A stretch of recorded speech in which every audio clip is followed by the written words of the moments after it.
Help me!" The cry was desperate, swallowed almost instantly by the roar of the flames engulfing the sedan. He reached the shattered window, heat blasting against his face. Inside the inferno, a bride. Lace-scorched face, smeared with blood, and chained thick iron chains bound her to the steering wheel. Her eyes snapped open, then locking with his. Pure, unadulterated terror. "Please," she choked out voice, barely a whisper against the fire's fury. "Don't let them."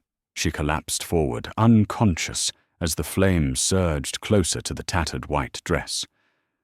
The late afternoon sun bled orange across the sky, casting long, distorted shadows from the dense woods that flanked the winding asphalt ribbon. Inside the climate-controlled quiet of a black Range Rover, Ethan Cole, 38, navigated the curves with practiced ease. Precision defined Ethan, in the algorithms that built his tech empire, in the minimalist lines of his cliffside home, and in the carefully guarded perimeter around his own heart since Sarah's passing 4 years ago. Only one variable consistently breached those defenses: the small, bright presence humming softly in the back seat. 5-year-old Lily Cole, still shimmering faintly in her pink ballet tutu, kicked her legs rhythmically against the plush leather. "Daddy, can we have rainbow pasta tonight? Please, with the sparkly cheese." Ethan glanced in the rearview mirror, a rare, unguarded smile touching his lips. Sparkly cheese. "Huh? Is that a new invention, Miss Isabel says? Ballerinas need sparkle fuel," Lily announced with unwavering conviction. They were 10 minutes from the imposing gates of their Pacific Heights neighborhood, 10 minutes from the ordered calm Ethan curated, when instinct slammed his foot onto the brake. Up ahead, just off the shoulder where the trees grew thickest, fire flickered. Not a campfire. This was violent, angry. Thick, greasy smoke clawed into the twilight, swallowing the last of the sun. He slowed, squinting. A car. A silver sedan nose crumpled like discarded paper against an old oak was being consumed by flames. "Daddy, what's that?" Lily's voice, usually bright, was small, threaded with nascent fear. Ethan pulled over sharply, the gravel crunching under the heavy tires. His heart hammered against his ribs, a sudden jarring counterpoint to the vehicle's smooth purr. "Stay in the car, Lily," he commanded, his voice regaining its usual firm control. He reached back, ensuring her door was locked. "Do not move." "Understand?" Lily nodded mutely, eyes wide. The moment Ethan stepped out, the heat hit him like a physical blow. It radiated outwards, warping the air, carrying the acrid stench of burning fuel-scorched metal, and something else. Something primal and terrifying. The flames were growing, licking greedily up the hood, crawling with horrifying speed towards the passenger cabin. Then he heard it. Faint, frantic, choked by smoke. "Help! Please! Help me!" It came from inside the inferno. Adrenaline surged through Ethan, cold and electric. He sprinted towards the driver's side. The door was a mangled ruin, buckled inwards from the impact. He ducked, peering through the shattered, smoke-stained remnants of the window, and the sight froze the breath in his lungs. A woman was slumped against the passenger seat. Long dark hair, partially singed, curtained a face smeared with blood and soot. Her eyes were closed. She wore a white dress, lace, intricate, a wedding dress. Torn now, dirt streaked the hem, beginning to blacken and curl from the encroaching heat. But that wasn't the horror that made Ethan's blood run cold. She was chained, literally. A thick, brutally functional iron chain, the kind used for industrial hauling, not decoration, was looped around her torso, pinning her to the steering wheel column. It was secured with a heavy, rusted-looking padlock. Her wrists were bound separately with crude bindings. It looked like a grotesque, deliberate staging. Who does this? The thought screamed through his mind. Help! The voice again, weaker this time, a mere thread of sound. She was alive, barely thought, dissolved into pure reaction. Ethan grabbed a heavy fallen branch from the roadside and smashed the remaining glass of the passenger window. Shards flew. He reached in, the intense heat searing his skin, even through his suit jacket, fumbling blindly for the padlock for any release mechanism on the chain's mounting. It was solid iron, bolted or welded. The fire had breached the dashboard, now small flames licking at the edges of the ruined wedding dress. Hey, stay with me! Ethan yelled, coughing as smoke filled his lungs. I'm going to get you out. Just hang on. Her eyelids fluttered open for one heart-stopping second. Her eyes, wide, startlingly green beneath the grime, met his. They held a universe of terror, pain, and a plea so profound it bypassed words. Alaric. No. She choked out the name, barely audible, foreign-sounding, before her head lolled forward unconscious. No stay awake. He had no leverage for the chain itself. His pocket knife, usually capable of handling any mundane task, was laughably inadequate. He shifted sweat stinging his eyes, the flames now kissing the fabric of his sleeves as he leaned further in. Behind him, muffled by the SUV's sealed cabin, he could hear Lily screaming his name. The fire roared, feeding itself hungrily. With a guttural yell, Ethan braced his foot against the doorframe, grabbed the section of chain where it bolted near the floor and pulled with a strength born of sheer desperation, every muscle screaming in protest. Metal shrieked, groaned. And then with a sharp crack something gave, not the chain itself, but perhaps a weld point, freeing just enough slack. He lunged, grabbing her under the arms. He yanked, dragging her dead weight through the window frame, just as the car's interior erupted in a blinding flash of orange. Ethan stumbled backward, falling heavily onto the damp grass, instinctively shielding her body with his own, as a deafening boom split the night air. The sedan exploded, sending a fireball and a shower of burning debris high into the darkening sky. For a moment there was only the ringing in his ears, the percussive thud of his own heart against his ribs, and the unnatural heat washing over them. He lay there winded, coated in ash, the still form of the woman pressed against him. Lily's screams were piercing now. In the distance, sirens wailed, growing closer. Someone must have called it in. Ethan carefully shifted, looking down at the unconscious woman in his arms. Her face was deathly pale beneath the blood, and soot lips slightly parted, a fragile breath ghosting past them. Whoever she was, whatever nightmare she'd been plucked from, he knew with chilling certainty as he gathered her closer. This was only the beginning. The hospital was a sterile world of fluorescent glare, the sharp scent of antiseptic, and the hushed urgency of the emergency room. Ethan stood outside the trauma bay, door's arms crossed tightly, the soot still stark against his pale shirt. He'd given his statement deflected questions about his own scorched sleeve, his mind replaying the image of the chain, the fire, those terrified green eyes. They'd whisked the woman, their Jane Doe, away immediately. Still unconscious, no identification, no phone, nothing but the charred remnants of a wedding dress and the lingering horror of her ordeal. Detective Miller, a man whose tired eyes seemed to have seen too much, approached him. He was mid-50s, rumpled suit, notepad in hand. Mr. Cole, Ethan. Cole Ethan nodded, forcing his jaw to unclench. Yes, you were the one who found her. Miller's voice was calm, methodical. She was chained inside, Ethan. Stated flatly, the image searing itself behind his eyes. To the steering wheel, the car was deliberately set on fire. It looked like it exploded right after I got her out. Miller raised an eyebrow almost imperceptibly. Chained, you're certain.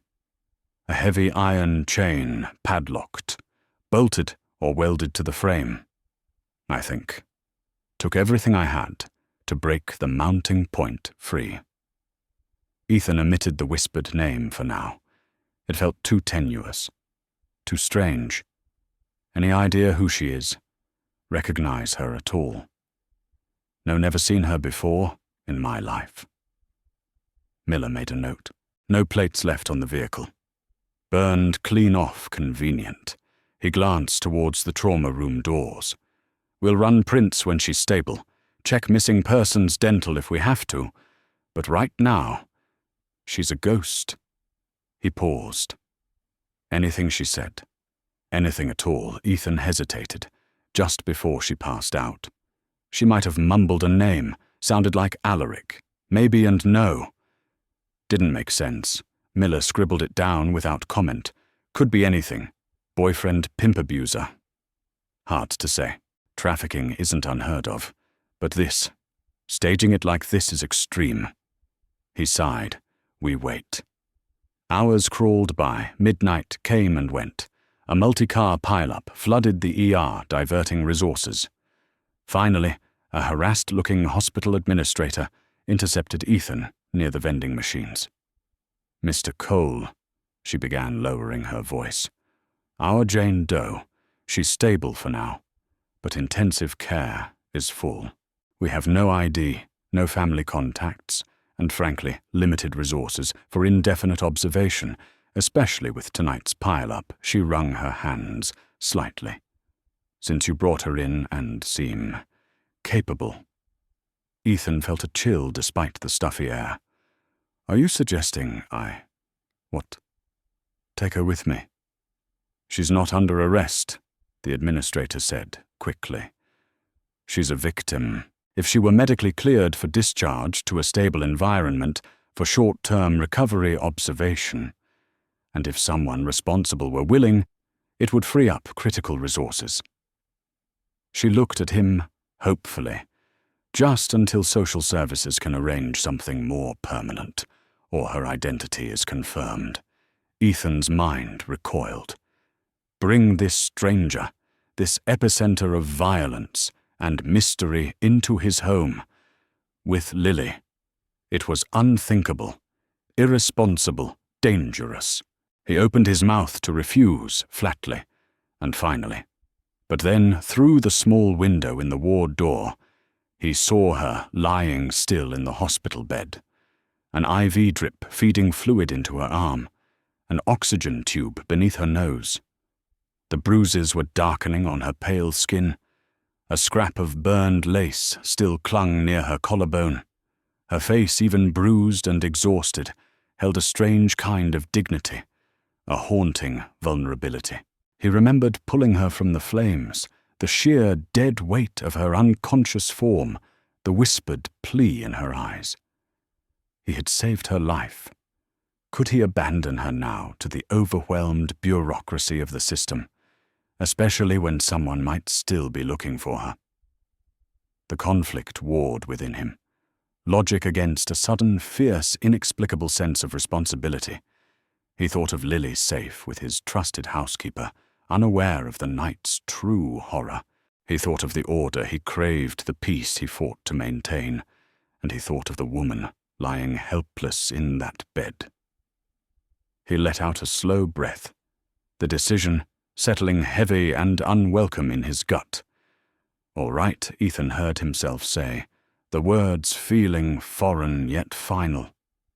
I'll take her temporarily, until we know who she is, and who did this to her. The administrator sagged with relief, but Ethan felt only the crushing weight of a door opening onto a dark, unknown road. He had stepped off the map of his predictable life, and there was no turning back now. Bringing Elena into the house felt like smuggling a ghost into a fortress. Ethan carried her slight weight easily, but the contrast was jarring. Her bruised, bandaged form against the cool, minimalist expanse of his Pacific Heights home, Walls of glass showcased a breathtaking panorama of the ocean. The sleek furniture spoke of expensive taste, but the dominant feeling since Sarah had been one of polished emptiness. Only Lily's laughter ever truly filled the space. Lily watched from the wide floating staircase, her eyes enormous, as Ethan gently settled Eleanor into the guest suite. A room designed in calming neutrals, now suddenly stark against the tattered remnants of the scorched wedding dress, peeking from beneath hospital-issued garments. When Eleanor eventually woke, it was to disorientation, and fear of the ceiling was unfamiliar. The scent of lavender and sea salt. Alien pain radiated from bruised ribs and healing burns. Panic clawed at her throat. Where am I? Who am I? Then the door opened softly, and Ethan entered, carrying a tray. His presence wasn't threatening. His eyes, though tired, held a cautious kindness that eased the immediate spike of terror. "Hey," he said, gently setting the tray on the bedside table. "Soup, tea, simple comforts. You're safe. This is my home. You were in a car crash. I found you." She tried to sit up, her body protesting sharply. He helped her wordlessly, propping pillows behind her back. Who am I?" she whispered, her voice raspy, unfamiliar to her own ears. Ethan shook his head slowly. "We don't know yet. You haven't remembered. It's okay. Don't force it." He met her searching gaze. "I'm Ethan Cole. My daughter Lily, and we're looking after you." As if summoned. The door swung wider, and Lily peered around the edge, clutching a well-loved stuffed bunny. "Is she awake? Is the Fire Princess awake?" Lily whispered loudly. Ethan chuckled softly, a sound that seemed to momentarily startle Elena. "Lily, remember what we talked about? Gentle steps, soft voices." Lily crept closer, fascination warring with shyness. "Can I tell her the name I picked?" she asked Ethan, then turned hopeful eyes to Elena. Elena blinked, unsure. Lily beamed. "I called you Elena Fire Princess." Ethan raised an eyebrow. Lily elaborated with 5-year-old earnestness. "Because Elena sounds pretty like a princess, but you came from the fire really strong, like a superhero. Not just a regular princess." To Ethan's surprise, a small sound escaped the woman's lips. Rough, uncertain, but undeniably a chuckle. It was the first flicker of something beyond pain and fear he'd seen in her Elena. She repeated softly, testing the name. "Okay." From then on, she was Elena. The following days unfolded quietly. Elena's physical wounds began to heal, the angry red of burns fading to pink scars, the bruises slowly yellowing, but her mind remained a frustrating blank. She knew basic things, how to make tea, though Ethan's high-tech kettle initially baffled her, requiring his sheepish assistance.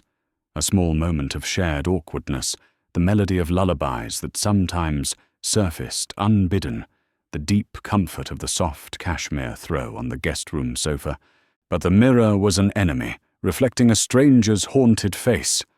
Loud noises, a dropped pan, a car door slamming outside, made her flinch violently, sometimes dissolving into trembling panic. Nightmares were frequent. Ethan would often hear her muffled cries through the wall, incoherent pleas like, "No, please, don't make me," or frantic twitching movements beneath the blankets, as if fighting off invisible hands. He learned to recognize the signs, sometimes waking her gently, other times just standing sentinel outside her door until the sound subsided, his own protective instincts warring with a growing dread about the horrors her mind refused to fully confront. He gave her space, never hovering, letting her find her own tentative rhythm within the house's quiet luxury. He worked mostly from his home office, the secure nature of his business allowing him flexibility. but he made sure Mrs. Gable, his trusted housekeeper, was always nearby when he had calls. Lily, however, had no such reservations.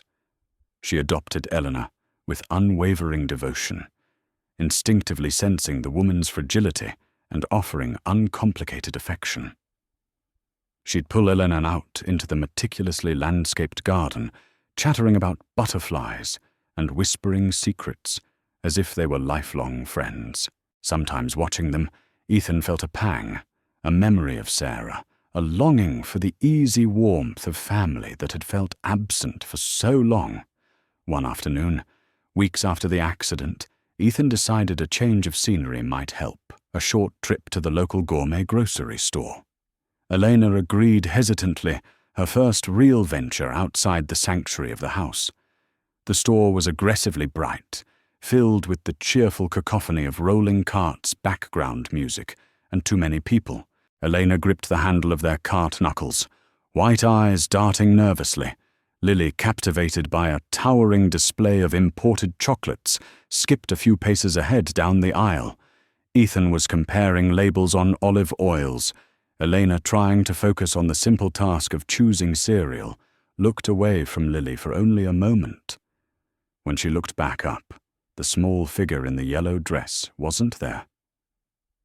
Elena called her voice instantly tight. She dropped the cereal box. Lily, louder now, raw panic edging her tone.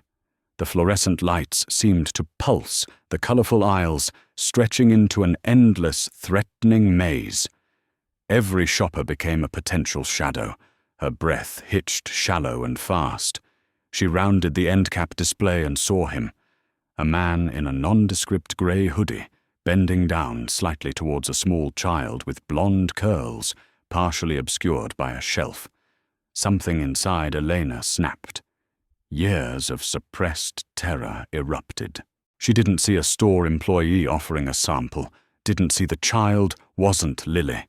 She saw hands dragging her herd, voices shouting in a language she didn't understand, felt the suffocating darkness of locked doors get away from her. The scream tore from her throat, raw and animalistic. She sprinted forward, stumbling. The man looked up, startled. Stepping back, just then, Lily emerged from behind the chocolate display, lollipop in hand. "Elena, why are you yelling?" But Elena didn't hear her. The distorted reality shattered, leaving only the crushing weight of her terror. She collapsed onto the cold linoleum floor, burying her face in her hands, racking sobs tearing through her slight frame. Lily, instantly forgetting the lollipop, rushed over, wrapping her small arms around Eleanor's shaking shoulders. I'm here, Eleanor. It's okay." Ethan arrived seconds later. His own face, pale with alarm. He dropped to his knees beside them, pulling them both into his arms, shielding them from the curious stares of other shoppers. "Shh, it's okay," he murmured, his hand stroking Elena's trembling back. "It's all right, she's right here. We're safe." Slowly, Elena lifted her tear-streaked face, looking up at Ethan with eyes swimming in remembered horror. I thought I lost her," she choked out. "I thought they took her, like they took—" She couldn't finish the words, dying. In another wave of desperate sobs, Ethan didn't press. He simply held her, looking into the abyss of fear reflected in her eyes.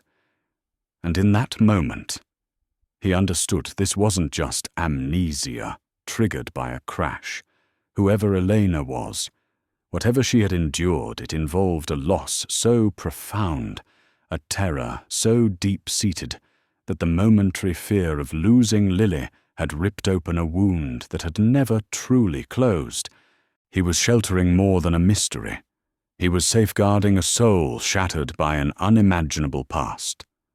The quiet drive home was thick with unspoken tension, the weight of Eleanor's fragility settling heavily in the space between them.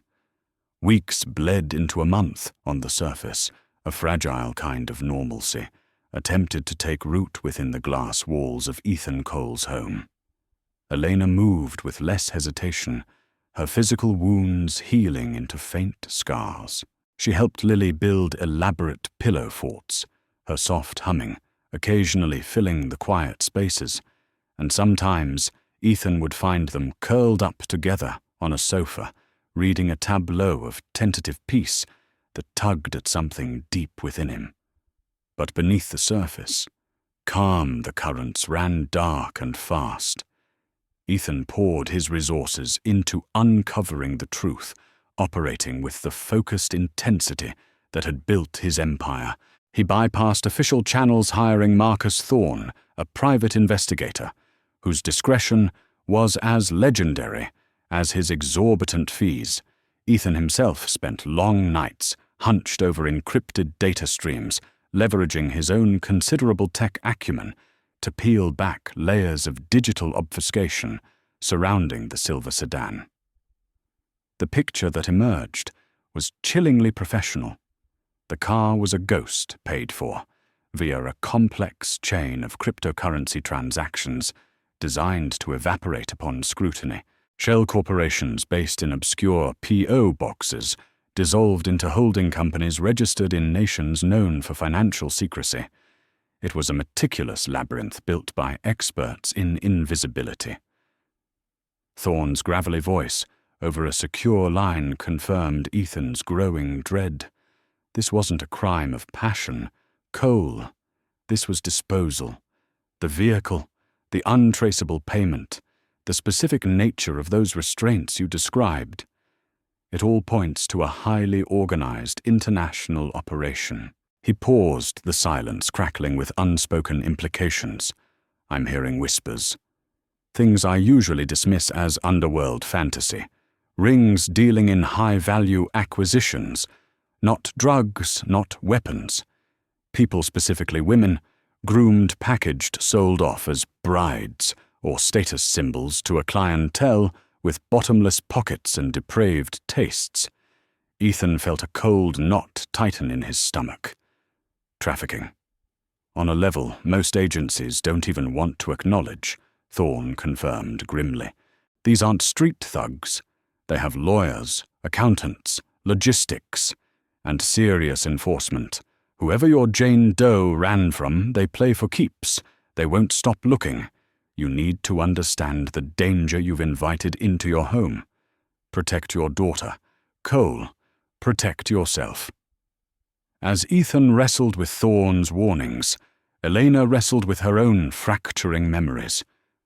The blankness was receding, replaced by sharp, intrusive fragments, vivid and terrifying. Cold permeated these flashes, the chill of polished marble underfoot, the oppressive weight of heavy ornate doors that locked from the outside, the cloying funereal scent of lilies that seemed perpetually trapped in stale air. And then there was the man. His image coalesced from the fog. Sharp and cruel, pale blue eyes, devoid of warmth, that assessed her with the detached interest one might afford livestock. A precise, cultured voice, speaking English, laced with an unidentifiable European accent. You exist only to please.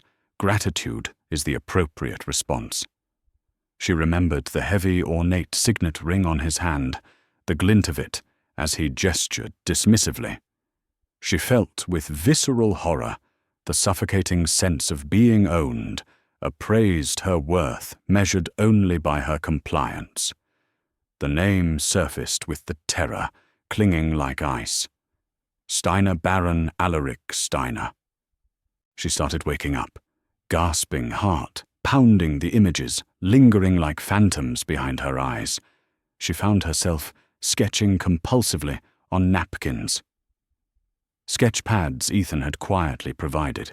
Intricate floor tile patterns, the oppressive shape of a barred window, hidden behind velvet curtains, the cruel curve of that signet ring. One rain-lashed evening as they sat in the living room, watching the storm rage over the churning Pacific. Elena spoke, her voice barely a whisper. There's a room I remember sometimes, she confided, staring into the grey distance, arms wrapped tightly around herself. No windows, dark wood, tapestries on the walls, hiding things. She shivered despite the warmth of the house. And his eyes, Steiner's eyes, always watching, calculating. She turned to Ethan, her own eyes wide with remembered fear. He called me his finest acquisition. A cold, controlled fury surged through Ethan, settling like lead in his gut. He kept his voice even, meeting her gaze directly. Thank you for telling me, Elena. The name Steiner now had a face, a voice, a specific cruelty attached. He reached out briefly, touching her arm in a gesture of reassurance. We'll figure this out, you're safe here. But even as he said it, Thorne's warning echoed in his ears. The proof of that danger arrived less than a week later, carried on the back of a furious coastal storm. Ethan was in his study reviewing the enhanced security protocols he'd implemented. Motion-activated thermal cameras, reinforced doors, silent perimeter alarms. He was trying somewhat futilely to explain the tiered alert system to Elena, pointing at a complex schematic on his monitor. So the outer perimeter uses microwave detection linked to thermal imaging, which cross-references with a known fauna database to minimize false positives, while the inner layer... He trailed off as Eleanor simply stared blankly at the screen, clearly overwhelmed. Ethan sighed, rubbing his temples. Basically, he simplified a touch, sheepishly. If anything bigger than a very ambitious raccoon gets within 50 yards of the house, my phone yells at me, a flicker of their disparate realities. As if on cue, a silent alert pulsed on his watch. Perimeter breach, Zone 4, West Cliff approach. Ethan's demeanor shifted instantly. He checked the integrated camera feed on his tablet. Rain distorted the image, but it was clear, a tall figure, clad in black, moving with liquid efficiency through the storm-lashed foliage near the cliff edge, the most inaccessible approach to the house. And they were looking up, directly towards the guest suite window where Eleanor often sat. Stay here, Ethan commanded Eleanor, his voice low and urgent. Lock this door. Don't open it for anyone but me. Call 911 if you hear anything. Anything at all. He retrieved the sleek, dark handgun from the biometric safe, concealed behind a bookshelf, and melted into the shadows of the hallway. He slipped out onto the covered terrace, the wind and rain instantly plastering his clothes to his skin. Visibility was poor, but he saw the figure near the dripping hedge line. Hey, Ethan shouted over the howl of the wind. The figure froze, then turned. Just a glimpse, face shadowed by a hood, rain streaming down. But for a fraction of a second, their eyes locked across the churning darkness. Was it recognition? Or just the startle reflex? Before Ethan could react further, the intruder pivoted and bolted, moving with astonishing speed towards the treacherous cliff edge and disappearing into the black void. Ethan cursed, taking a few steps in pursuit, but the figure was gone, swallowed by the storm, and the night professional disciplined, prepared. He returned to the house, drenched and simmering with a cold fury, his heart pounding, not from exertion, but from the confirmation of their vulnerability. He found Elena huddled in the hallway just outside the study, her face, pale eyes wide with terror. Lily, woken by the commotion, clung to her legs. What was it? Elena whispered, her voice shaking. What happened? Ethan's gaze swept the area where the intruder had stood. Then he saw it placed with deliberate care on the wet flagstones, somehow untouched by the driving rain. A single perfect black rose. Its petals were unnaturally dark, velvety, almost absorbing the faint light Steiner's rumored preference. A message, a chilling, possessive calling card, left in the heart of his sanctuary. He quickly stepped forward, shielding it from Elena's view with his body. Someone was watching, Ethan said grimly, forcing calm into his voice as he ushered them back towards the study. They're gone now, but they know you're here. The reality of it, the chase, the professional intruder, the certainty that her past had physically reached out to touch them, seemed to break something within Eleanor. Later that night, long after Lily was asleep and the storm had begun to subside, she sat wrapped in a blanket, staring sightlessly out at the now calm, moonlit ocean. She looked up as Ethan entered the room, her eyes holding a new, fragile clarity amidst the lingering fear. My name. She whispered the sound, barely disturbing the quiet air.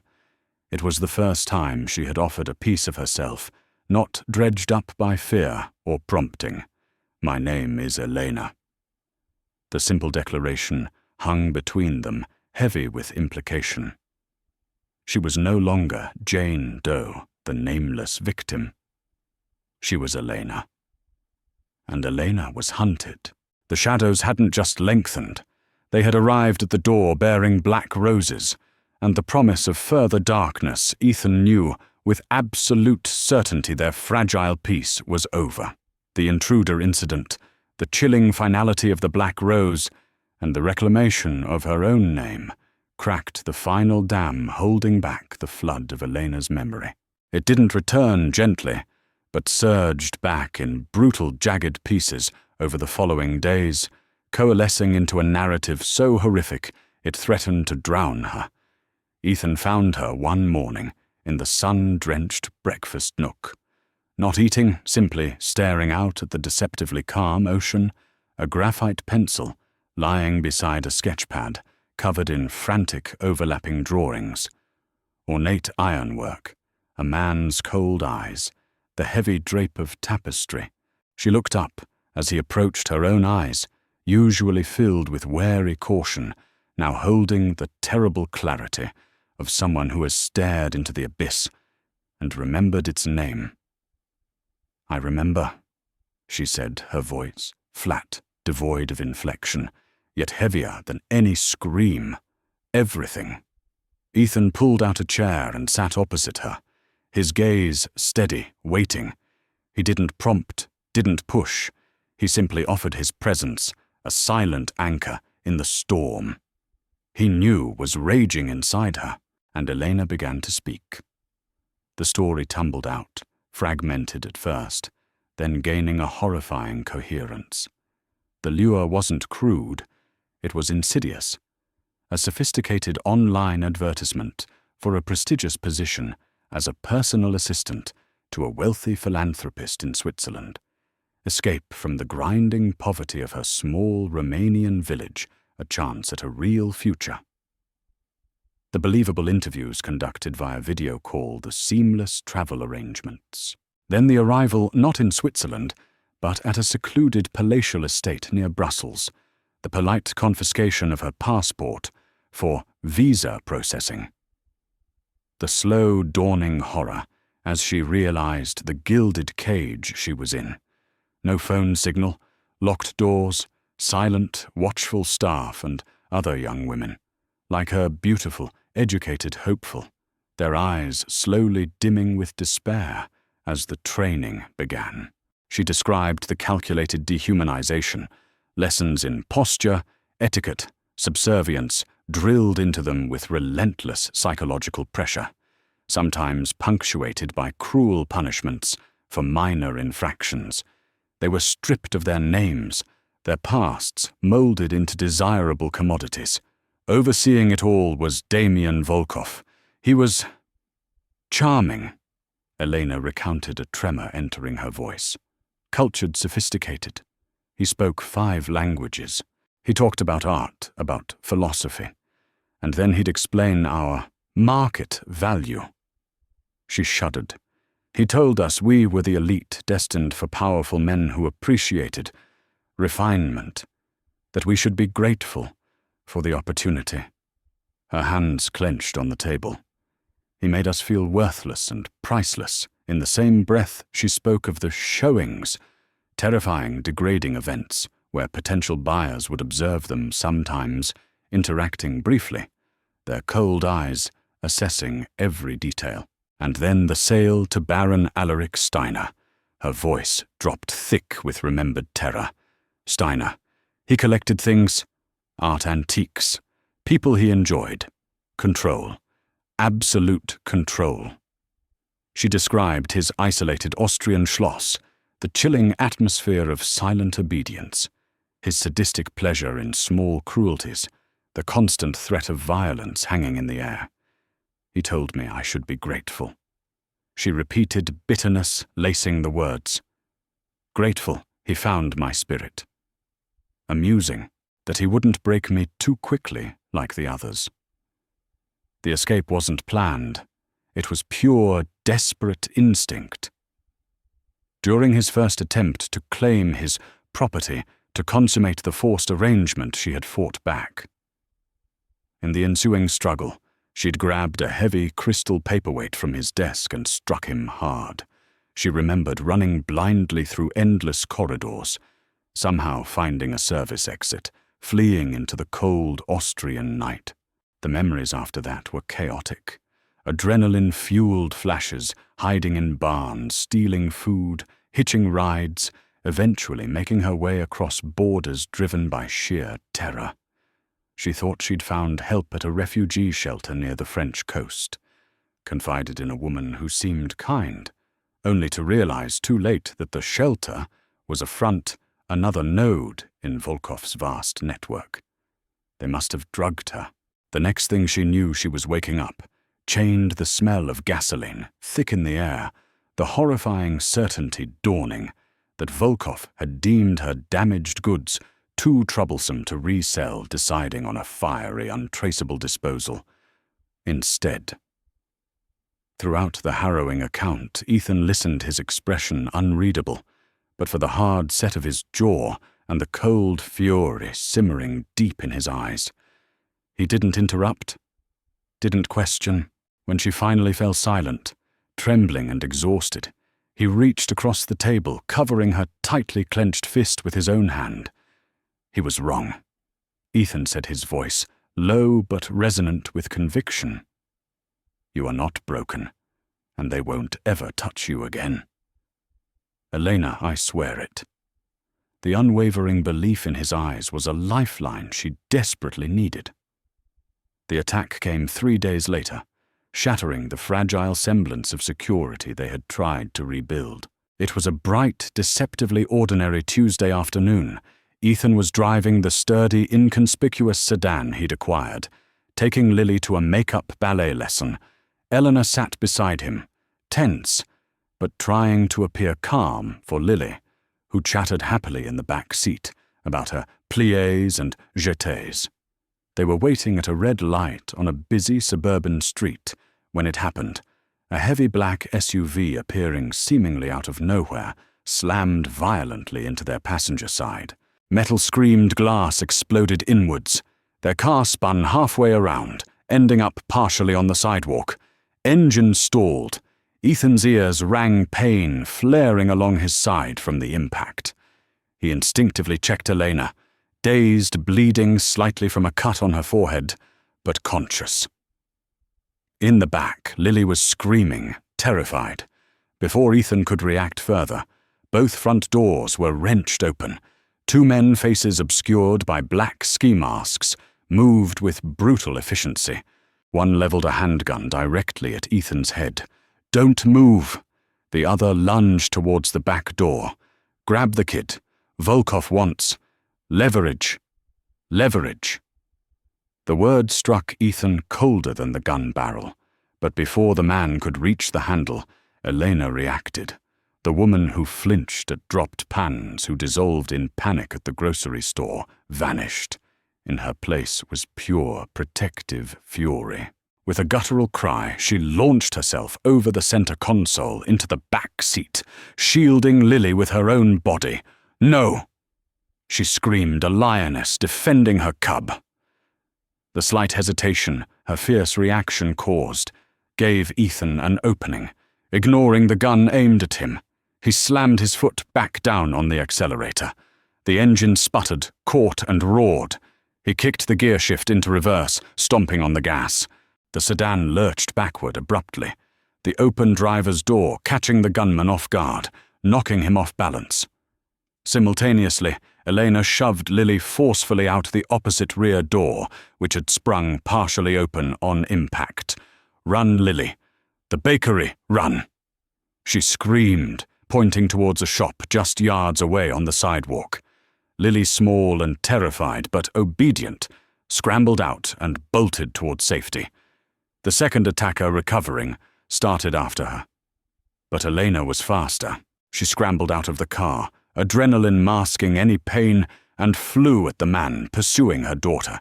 She tackled him low, bringing him down hard on the pavement.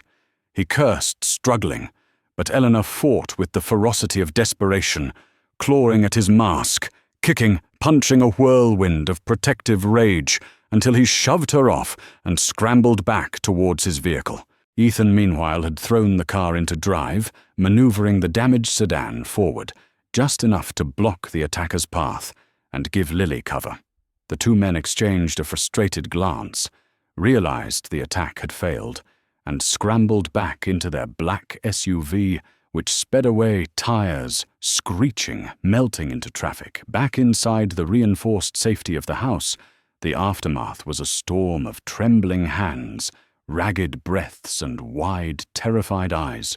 They locked every door, drew every blind. Lily clung to Elena, sobbing quietly. Ethan, grimacing from the sharp pain in his bruised ribs, checked the house perimeter alarms, while Elena, her own adrenaline crash, hitting hard, gently cleaned the cut on his forehead, her hands surprisingly steady.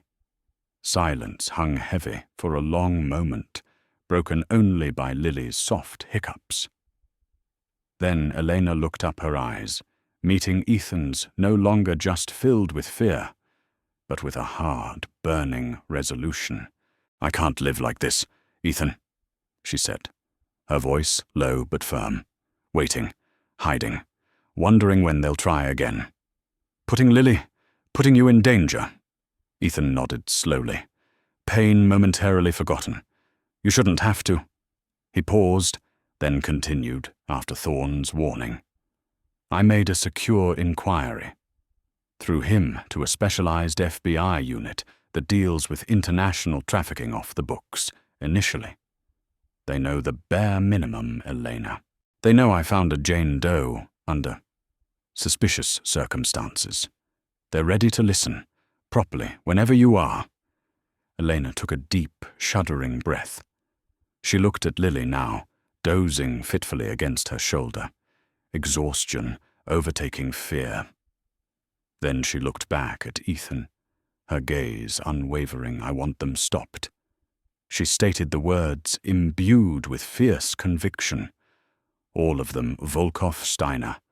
Everyone who lines their pockets with human lives. I remember things now. Names, locations, bank details I overheard. Maybe it's enough. She hesitated, then added her voice, softening slightly but losing none of its resolve. "It's not just for me anymore. Ethan, it's for all the others, still trapped in that hell." Ethan covered her hand where it rested on his arm. The connection was electric, a circuit of shared danger and burgeoning trust.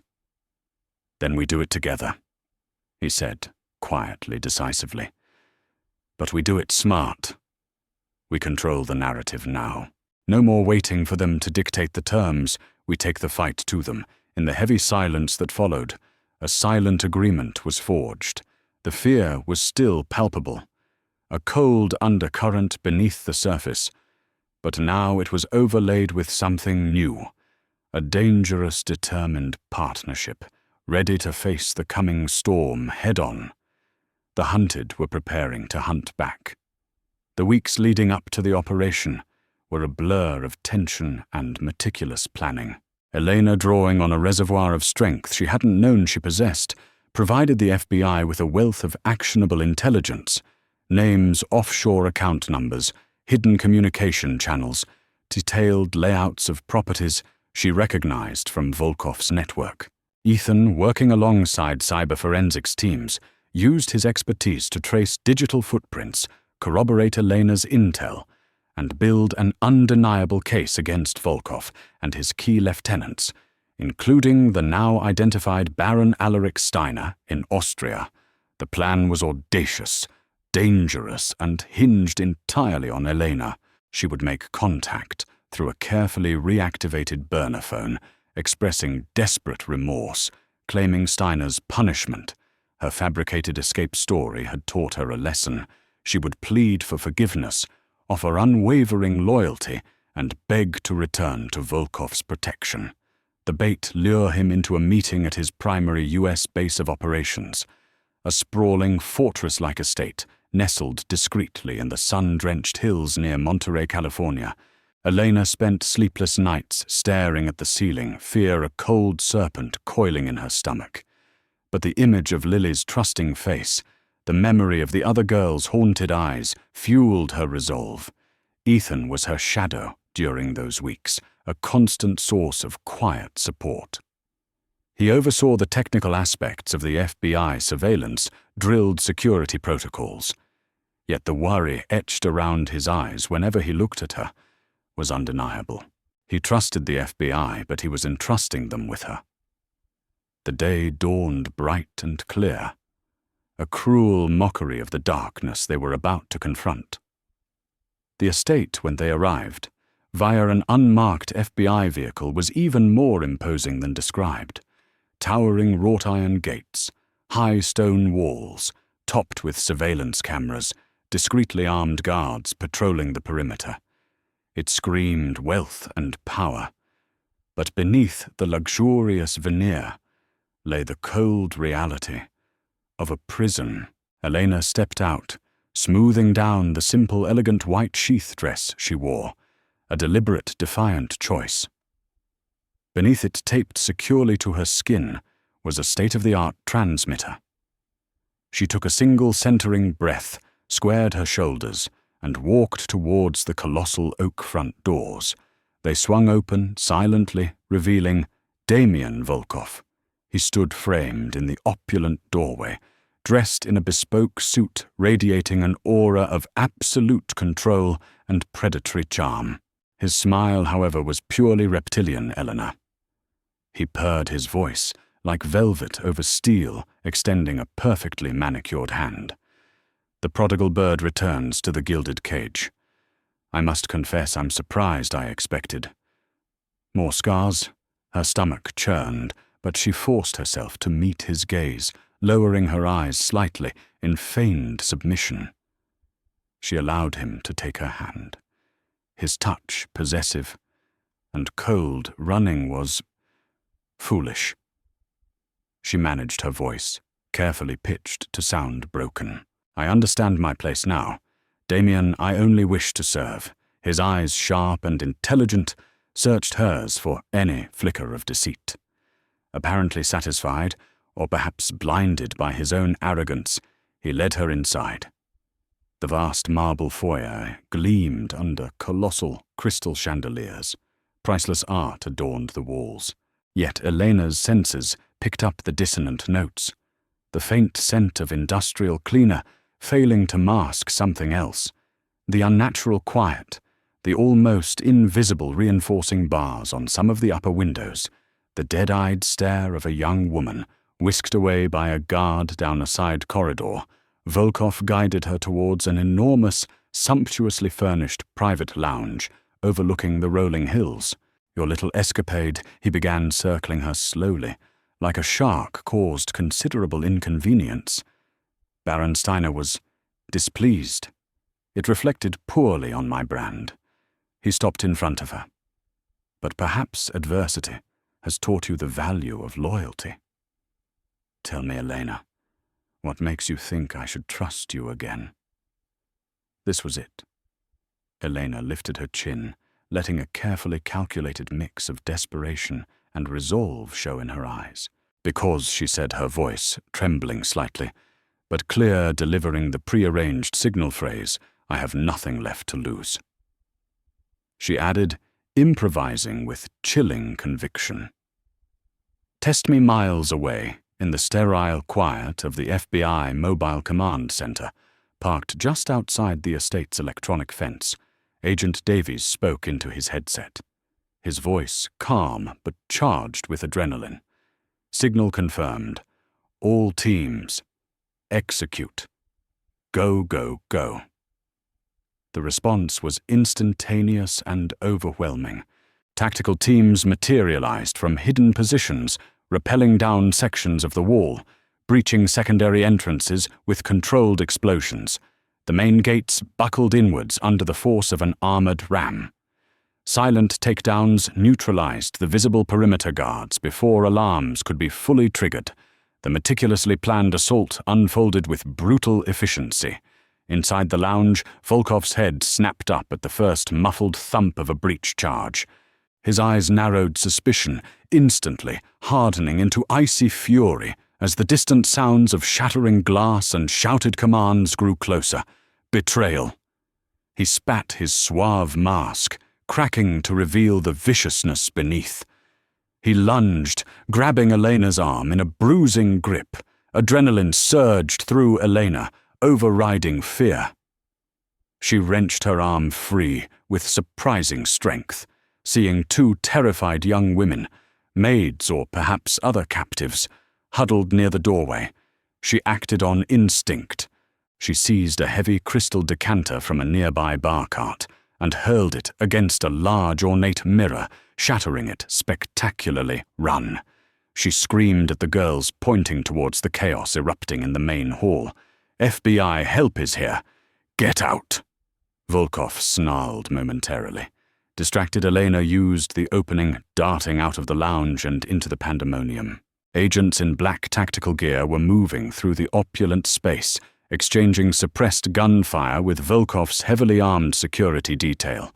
The air filled with shouts, the smell of cordite, the discordant symphony of a fortress under siege. Ethan, face grim behind a tactical helmet, moved with focused intensity alongside the lead FBI assault team. His objective was singular find. Elena. He saw a guard raising a weapon towards a group of fleeing girls and neutralized him with two precise shots from his sidearm, clearing their path. Elena, meanwhile, navigated the confusing hallways, her mind surprisingly clear. She remembered snippets from other captives' whispers in the past, recognizing the security patterns. Reaching a corridor lined with heavy electronically locked doors, she used a discarded guard's keycard, snatched amidst the chaos, frantically swiping at panels throwing doors open. "You're free!" she yelled at the dazed, frightened women inside. "Go towards the main hall. Follow the agents."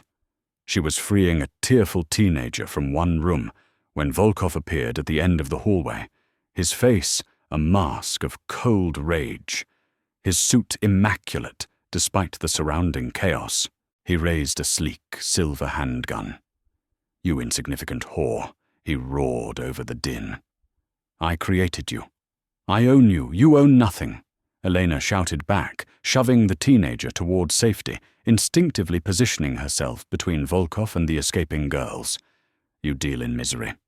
This is for every life you shattered." Volkov sneered, leveling the pistol directly at her heart.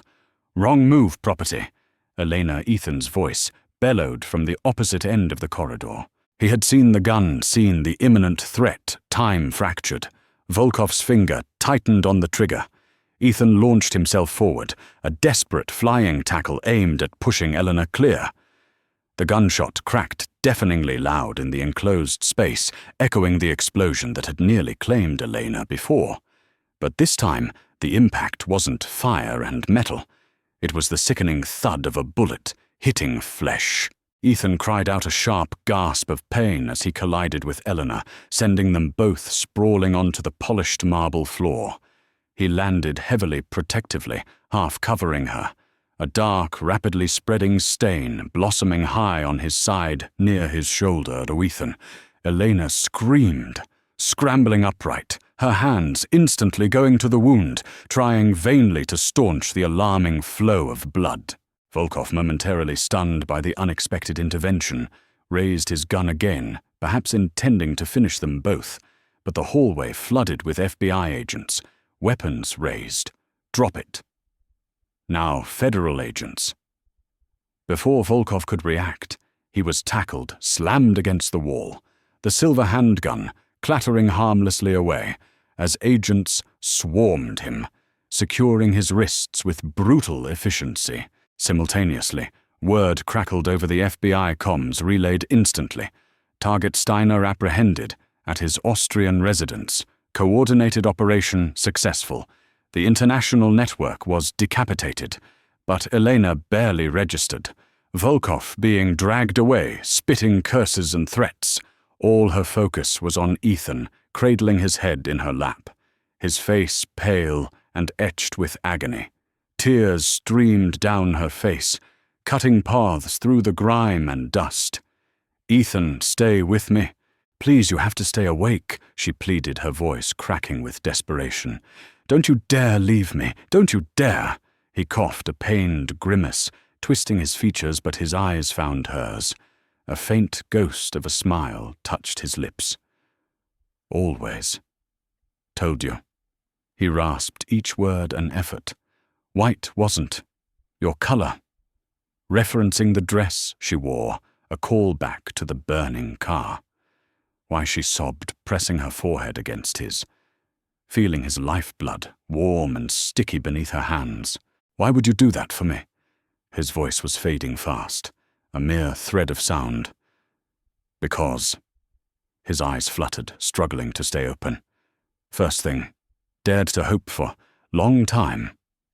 His eyes closed, Ethan.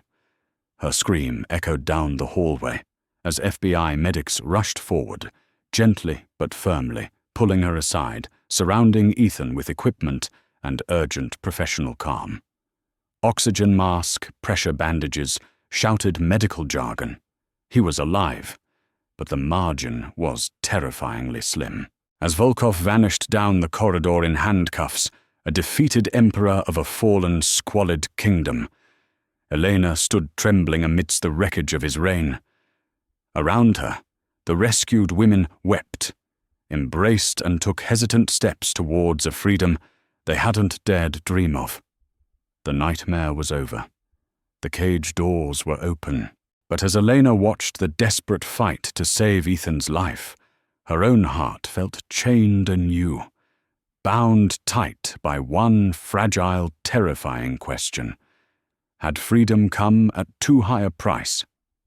The first thing Ethan registered upon swimming back to consciousness was the rhythmic, optimistic beeping of a heart monitor, and the sterile, sharp scent of antiseptic pain was a dull, unwelcome landscape beneath the fog of medication.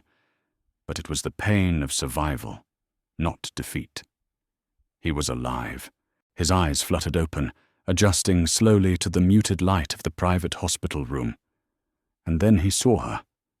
Elena was asleep in the chair beside his bed, her posture slumped with exhaustion, dark circles stark beneath her eyes, yet her hand rested protectively, possessively over his. Even in sleep, she stood guard, as if, sensing his gaze, her eyes flew open, instantly alert. Relief washed over her features, so potent, so raw. It felt like witnessing a sunrise after an endless night. "Ethan," she breathed, her voice cracking with emotion, as she leaned forward, squeezing his hand gently. "You're awake. You stayed." He managed, his voice rough. "Of course I stayed," she whispered, tears finally spilling tracing paths down her cheeks, always in the quiet hours that followed, as Ethan drifted in and out of medicated sleep. Elena filled him in, her voice soft but steady. Damian Volkov was in federal custody, denied bail, facing a mountain of charges from trafficking to conspiracy and attempted murder.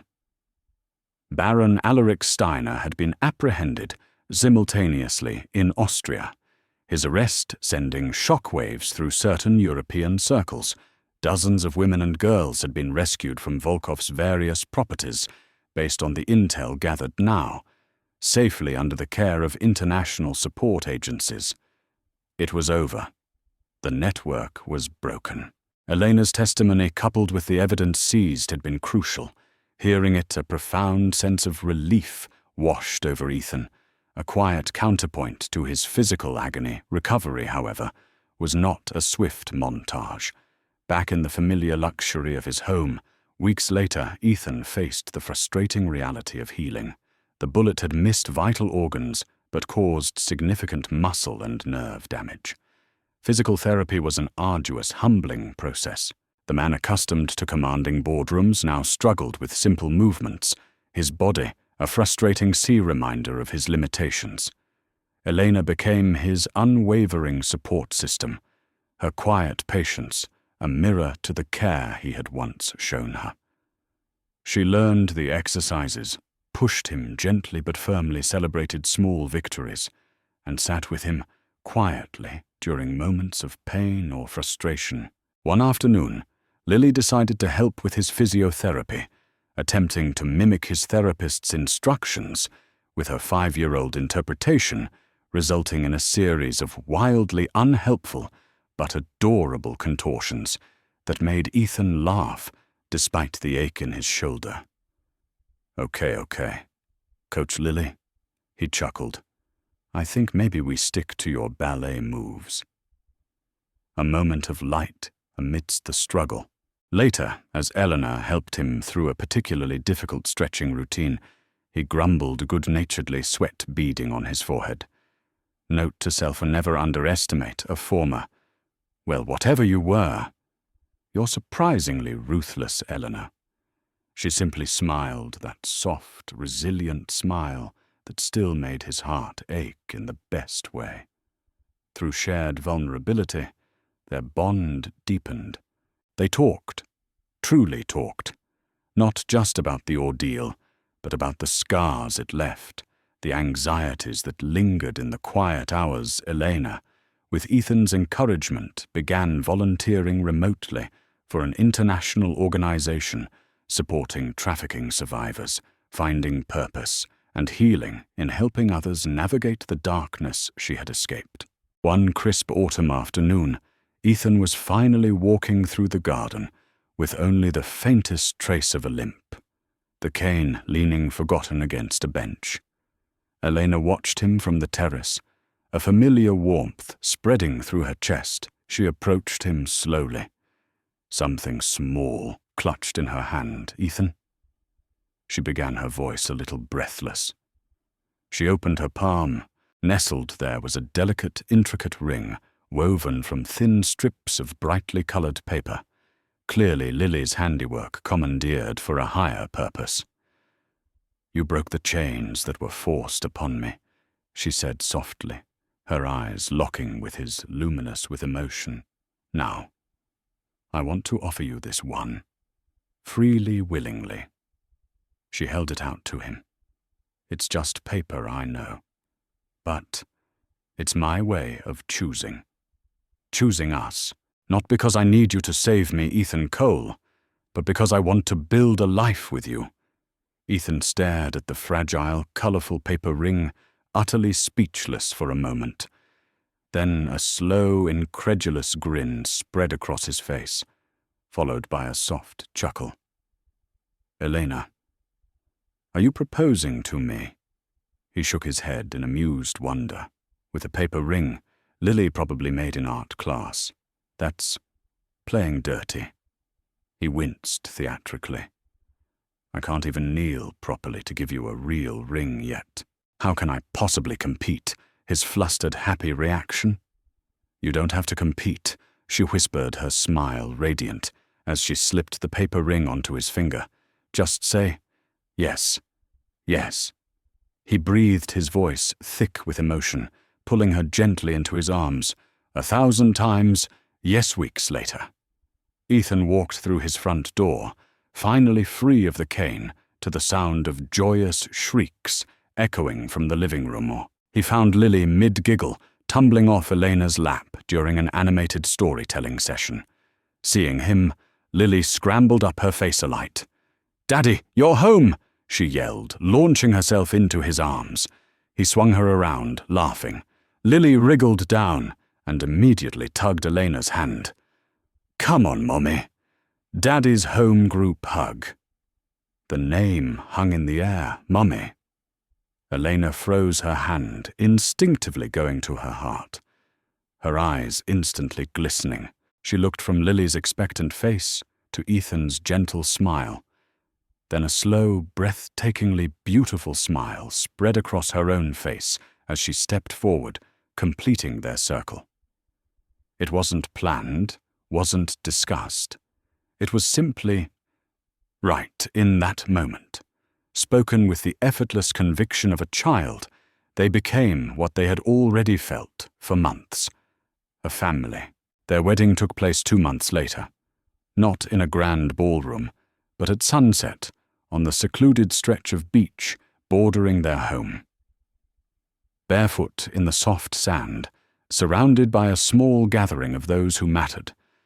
Mrs. Gable, beaming Detective Miller, looking uncharacteristically relaxed, even the discreet Marcus Thorne raising a glass from the periphery. Lily, as the world's most enthusiastic flower girl, tripped halfway down the makeshift aisle, scattering rose petals and giggles, in equal measure utterly charming everyone. Lily's endearing clumsiness. Standing opposite Ethan, Elena radiated a serene, luminous joy. Their vows, spoken softly against the soothing rhythm of the waves, were not traditional platitudes, but reflections of their unique, hard-won journey. "Ethan, I promise not to try and erase your scars, Elena, but to honor the strength it took to get them. To be your partner, your equal, your quiet harbor in any storm. To cherish the freedom you fought so fiercely to reclaim. Elena, I promise to choose hope, always, to build our future. Not in the shadow of fear, but in the light we found in each other. To love you, Ethan, and to love Lily with all the freedom I now possess." The kiss they shared was deep, grateful sealing promises, made not just in words, but in shared survival and chosen love. Epilogue. 1 year later. The late afternoon sun slanted warmly through the familiar glass walls. Ethan entered the living room, moving with easy grace, though he unconsciously rubbed his shoulder. A faint reminder of a playground chase with an energetic 6-year-old Lily. Earlier, Elena sat cross-legged on the floor, laughing softly as she helped Lily assemble a complex Lego castle. On a nearby laptop screen, a paused video call indicated her ongoing volunteer work with the Survivor Network, a quiet testament to her continued healing and purpose. Later curled up together on the sofa, after Lily was asleep, watching the city lights begin to twinkle across the bay, Elena rested her head on Ethan's shoulder.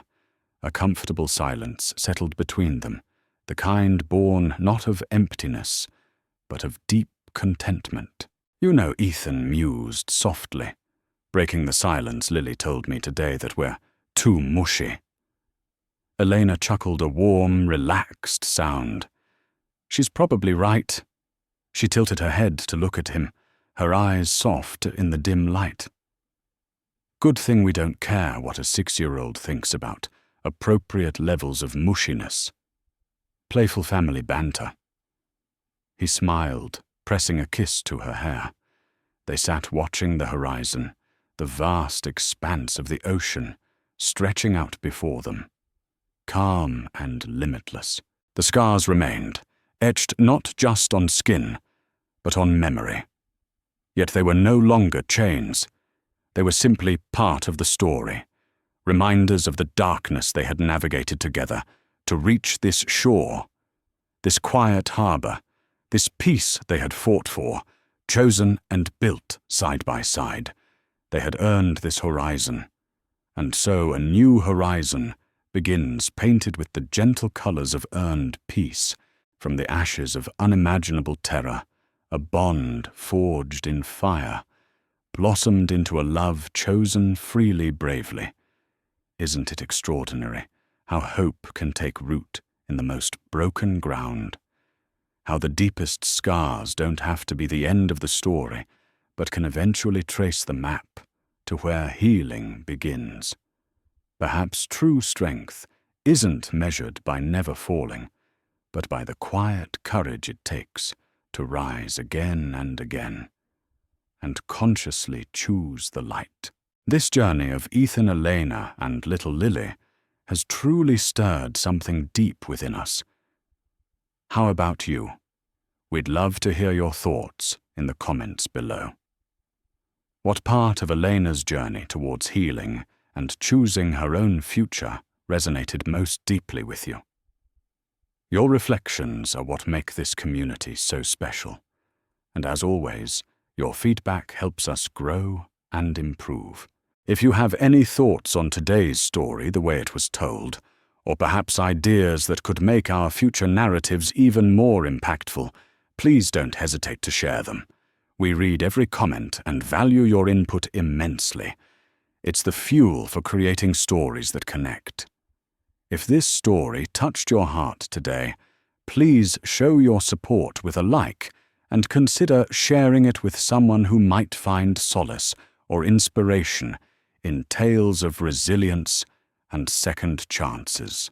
And of course, please subscribe and click that notification bell so you won't miss our next exploration into the depths and heights of the human spirit.